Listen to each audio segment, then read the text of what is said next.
वजीराबाद शहर जो टैक्स इकट्ठा करता था ना, वो सारा चला जाता था गुजरांवाला जिले को।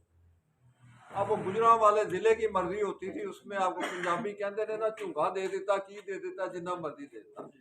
अब जितना वजीराबाद टैक्स इकट्ठा करेगा वो जिला गुजरांवाले में, वजीराबाद में रहेगा, और वो फिर वजीराबाद पे ही लगेगा, उसमें इधर उधर अब वो नहीं होगा। ये बहुत बड़ा एडवांटेज है, ये समझने वाली बात है। संबंध से मेरा तो ये दिल करता है कि बजाय ये कि 10 बंदे वहां से जाएं, 5 उधर से जाएं, 8 उधर से जाएं, अगर एक ही जगह हम 400-500 बंदा इकट्ठा होकर निकले तो दुनिया को पता तो चले यार कि तू खान के लिए कुछ निकल रहा है।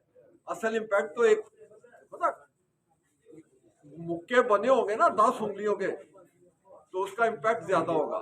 आप एक एक उंगली करके लाते रहोगे तो उसका वो इम्पैक्ट या वो असर नहीं होता। इसलिए हमारी तो ये रिक्वेस्ट है, हमें बड़ी खुशी होगी कि आप लोग सारे संबंध बुर्ज आ जाओ, यहाँ से हम इकट्ठे जुलूस लेके इंशाल्लाह जाएंगे। सबसे पहली जरूरत यह है कि हुकूमत स्टेबल रहे, पंजाब गवर्नमेंट स्टेबल रहे, खान साहब का इक़्तिदार रहे। ये इतना एक अजीम आदमी है। आप लोग जो यहाँ बैठे हुए इनके अजीज़ व अकारब कुछ ना कुछ तो दुबई में होंगे, सऊदीया में होंगे, कहीं और होंगे।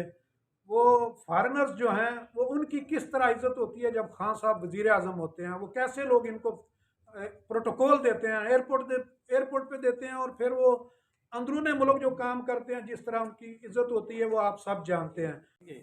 ऑलरेडी दे चुके हैं हम ग्रुप एक तश्कील, तो उसमें हम आप भाइयों को जो जो भी मसाइल आएंगे हम उनको टैकल करने की जितनी बसात हमारी होगी इंशाअल्लाह ताला हम वो ऊपर लेवल तक पहुंचाएंगे वो मसाइल, और आपके वो मसाइल हल करेंगे इंशाअल्लाह।